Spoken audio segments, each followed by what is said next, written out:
9 years of silence. That's how long my daughter refused to speak to me ever since the night everybody in our family agreed she was the reckless one, the liar, the girl who wrecked her stepfather's truck, and blamed him to cover her own mistake. I believed that story for almost 9 full years, told it to myself so many times it started to feel like something I'd witnessed with my own eyes, instead of something I'd simply been handed. Then a photograph showed up in my mailbox with no return address, and everything I thought I knew about that night fell apart in about 4 seconds flat. My name is Carla Whitfield, I'm 54 years old, and I live outside Grand Rapids, Michigan. Before I get into it, y'all drop your city or state down in the comments. I always love knowing who's out there listening tonight, wherever in the world that happens to be. I married my second husband, Dennis, when my daughter Jenna was 12, a few years after her own father passed from cancer, a slow illness that took the better part of 2 years and left both Jenna and me exhausted in ways I didn't fully understand until much later. Dennis came into our lives gentle at first, patient with a grieving little girl who wasn't always easy to reach. And for a good long while, things were genuinely good between all 3 of us. Dennis was steady funny in a dry sort of way.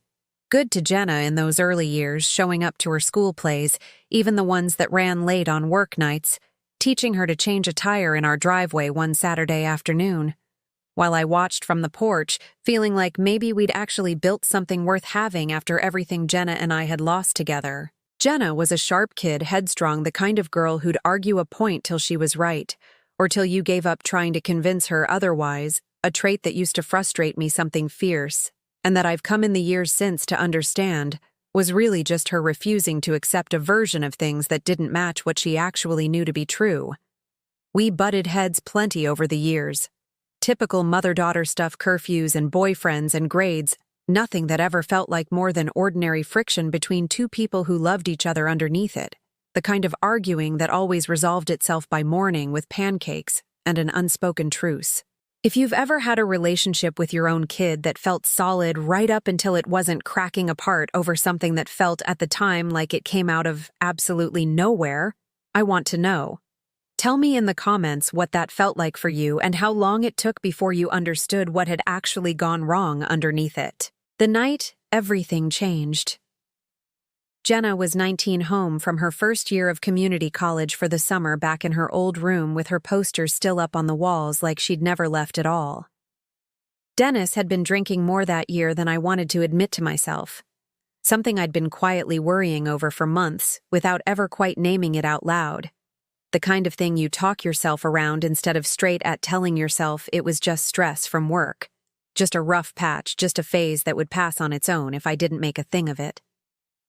That particular night, he'd had a fair bit at a neighbor's cookout down the street, and when it came time to head home, Jenna offered to drive, same as she always did those nights, responsible in a way I was proud of, even then the designated sober one without anybody ever having to ask her to be. Somewhere on the short drive back, from what I understood at the time, there was an argument, Dennis insisting he was fine to drive himself, some kind of scuffle over the keys in our own driveway.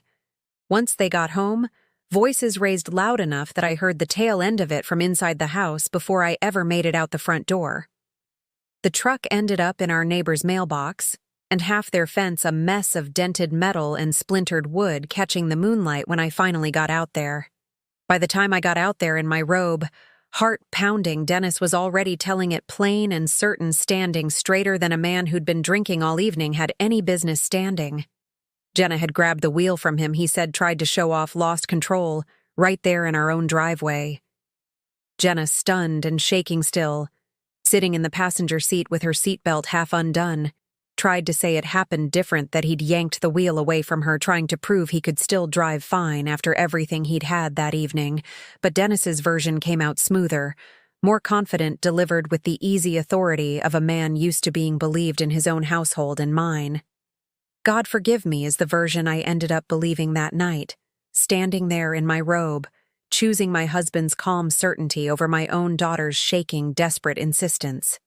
If you've ever had to choose in the heat of an awful moment whose version of events to trust and gotten it wrong without knowing it, yet standing frozen in your own driveway, making a decision that would ripple out for the better part of a decade, I want to know how you've carried that since.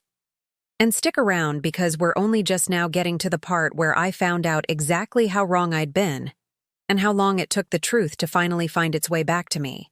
Jenna left 3 days later, packed a bag while I was at work, left a note on her bed that just said she couldn't stay somewhere. Nobody believed her. 12 words I've read back in my mind more times than I could ever count since. I called her a dozen times that first month, left messages that got shorter and more desperate each time. But she'd made her decision. Plain said she'd talk to me again when I was ready to actually hear her, not just hear Dennis's version repeated back at her second hand through my own mouth. Dennis, for his part, seemed almost relieved. Once she was gone, said things would settle down now, and I told myself that was just the stress talking. Not anything worth examining closer. Not anything I let myself sit with too long. Year 1 without her.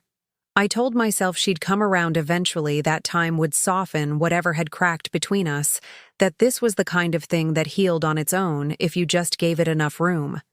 I sent birthday cards to the last address I had for her, most coming back, unopened, a small stack accumulating in my nightstand drawer that I couldn't quite bring myself to throw away. Year 2, I heard through a cousin at a family reunion that she'd finished her degree somewhere in Illinois, working some job in marketing, building a life I wasn't part of anymore, and had no clear way back into a whole world of hers, unfolding 2 states over without me in a single frame of it. Year 4, my son with Dennis. Her half-brother Tyler graduated high school, and I sent Jenna an invitation to the ceremony. Quiet hope buried in that envelope. I didn't admit to anyone, not even myself, tucked in alongside a photo of Tyler in his cap and gown. She didn't come, didn't respond at all. And Dennis told me plain, not unkindly exactly over dinner that same week, that maybe it was time I accepted she just wasn't interested in being part of this family anymore. 4 words that settled into me, heavier than I let on sitting there at our own kitchen table with a plate I suddenly couldn't finish. Year 6. I found out through Facebook, not from her directly, that Jenna had gotten married in a small ceremony out in Illinois, the photos popping up on my feed from a cousin who'd apparently been invited when I hadn't. I sat with my phone in my hands a long while that evening, looking at photographs of a wedding I hadn't been invited to address. I hadn't helped her pick a whole new family of in-laws, standing where I should have been. Standing, smiling faces I didn't recognize surrounding my own daughter on what should have been one of the biggest days of her life. If you've ever watched your own child's life unfold entirely, without you piece by piece through somebody else's photographs, I want to know how you managed that particular kind of grief. And this next part is exactly why I finally stopped accepting the story I'd been telling myself for years. Year 7. I finally worked up the nerve to write Jenna a real letter, longhand, 4 pages, apologizing for things I still didn't fully understand. I'd gotten wrong, mostly just for the distance itself, for not fighting harder to reach her over the years. I mailed it to the only address I had, an old one from before her marriage, and never heard back, never knew if it even reached her, or simply sat forwarding address unknown in some postal bin somewhere. I told myself that was answer enough, that she'd made her choice plain, and I needed to respect it though. Some nights that particular kind of quiet felt less like respect and more like giving up dressed up in nicer language. Year 8. I ran into an old family friend, Barb, at the grocery store, a woman who'd lived 2 doors down from us back when it all happened, who'd been close with Jenna as a teenager, in the particular way some neighbors get folded into a family, without anybody quite deciding it that way. Always saving Jenna extra cookies from her own baking, always asking after her at the mailbox. Barb looked at me a long moment in that produce aisle. Something complicated crossing her face, setting down the tomatoes she'd been examining, and asked careful if I'd ever really gotten the whole story about that night. I told her I knew what happened, my voice a little sharper than I meant it, defensive, in a way that surprised even me. She just nodded slow and let it drop, saying only that she hoped I was right. Though something about the way she said it stuck with me for weeks afterward, a splinter. I couldn't quite work loose no matter how many times I tried telling myself it was nothing. 9 years almost to the month after Jenna left, a plain envelope showed up in my mailbox on an otherwise unremarkable Tuesday. No return address, my name typed plain on the front, in a font that gave nothing away about who'd sent it. Inside was a single photograph, a little worn at the edges, like it had been kept somewhere safe a long while, handled and rehandled by somebody who'd clearly gone back and forth many times about whether to ever actually send it, and a short handwritten note that just said, "I should have given you this a long time ago. I'm sorry it took me this long. Barb." Would y'all have opened that envelope right there at the mailbox, hands shaking in the driveway, or waited till you got inside where you could sit down properly first? I'd love to know down in the comments. And if you've ever had one piece of proof undo years of a story you'd built your whole understanding around brick by careful brick, hit that subscribe button. Because what that photograph actually showed is the reason I finally called my own daughter after 9 years of silence between us. The photograph showed our driveway that night, taken from what must have been Barb's own kitchen window, looking across the fence line, time-stamped clear in the corner, 11:47 p.m. And there, plain as anything unmistakable even 9 years later, was Dennis behind the wheel of that truck. Not Jenna. His hands clearly gripping it as the truck veered toward the mailbox. Jenna's arm, visible, reaching across from the passenger side like she was still trying to grab the wheel back from him. Even as it happened, her whole body angled toward him in a desperate, frozen attempt to stop what was already too far gone to stop. Barb had been standing at her own window that night, camera out for some reason. I never did learn, maybe just restless, maybe drawn by the raised voices carrying across the yards, and she'd caught the one frame that told the actual truth nobody in my own house had been willing to tell me for 9 straight years. I sat at my kitchen table with that photograph for the better part of an hour, feeling something collapse in my chest that had been standing unquestioned load-bearing for 9 straight years. Every card that came back unopened every year, I told myself she'd come around eventually.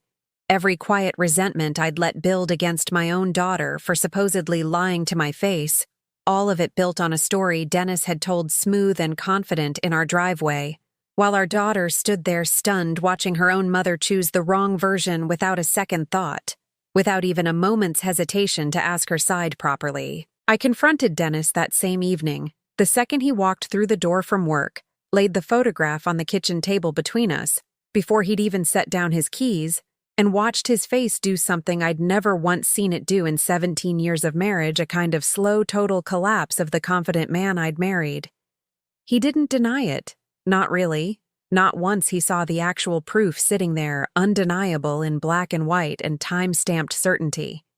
He just said, quiet, sitting down heavy in the chair across from me, that he'd been scared that night. Scared of what a DUI would have meant for his job for our whole life together.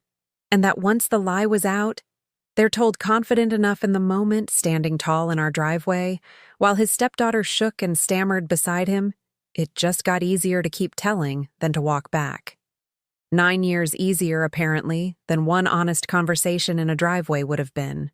I called Jenna that same night, hands shaking so bad I had to try 3 times, before I managed to actually dial all the numbers right sitting on the edge of my own bed with the photograph still clutched in my other hand, like proof I needed to keep touching to believe.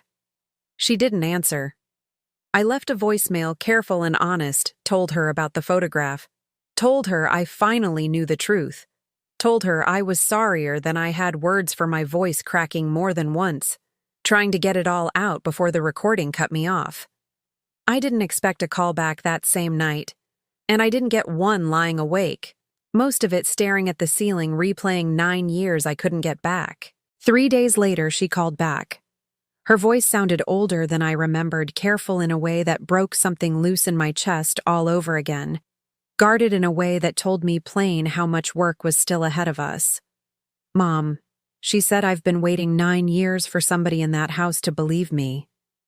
I told her I believed her now that I had proof, that I was so sorry it took a stranger's kept photograph to finally see what should have been obvious the moment she tried to tell me herself, standing there shaking in that driveway, while I chose someone else's version over my own child's. We talked for almost 2 hours that night, careful and raw, both of us crying more than once, neither one of us pretending 9 years could just dissolve because one photograph finally surfaced. Both of us understanding plain that this was a beginning, not an ending. It's been 5 months since that call. Jenna and I talk regularly now, careful still rebuilding something slow that got broken awful fast that one summer night 9 years back. She met me for coffee for the first time in person last month. Both of us nervous as teenagers on a first date, hands wrapped tight around our cups, and it was awkward and wonderful, and nothing at all like I'd imagined those 9 long years of missing her better in some ways, and harder in others, than any version I'd pictured. Dennis and I are separated now, living apart, while I figure out what, if anything, is left worth salvaging in a marriage built partly on a lie he let stand for nearly a decade, rather than face the consequences of one honest night in a driveway. I won't tell you this ends with everything perfectly repaired because it doesn't, not completely. And I promised myself I'd only ever tell you the truth in this story, same as I finally told Jenna hers. Some days I still grieve 9 years. I can't get back birthdays and holidays and ordinary Tuesdays. I spent believing the wrong story about my own child. 9 years of Sunday phone calls that never happened. 9 years of a relationship that could have been healing instead of frozen solid on a lie. Most days I'm just grateful a woman 2 doors down kept a photograph safe for 9 years, waiting for the right moment, or maybe just working up the courage to finally hand it over and set something right that never should have been wrong in the first place. Tyler, my son, has had a harder time with all of it than I expected, caught in the middle of a family story he grew up believing, without ever once questioning, forced now to reckon with what his own father was capable of covering up for nearly a decade. He and Jenna have started talking again, too slow, 2 siblings rebuilding something that got interrupted before it ever really had the chance to grow properly in the first place. If there's one thing I'd want you to take from this, it's simple. Sometimes the truth is sitting closer than you think, kept safe by somebody who was just waiting for the courage or the timing to finally hand it over, and you owe it to the people you love to keep enough room open in your own heart that the truth still has somewhere to land whenever it finally does show up. I'm Carla Whitfield. I'm 54 years old, and 9 years of silence between me and my daughter ended the day one photograph showed up in my mailbox and changed absolutely everything I thought I knew, proving that sometimes the truth doesn't come from the people closest to you at all, but from somebody standing quietly at a window, waiting 9 long years for the right moment to finally set it free.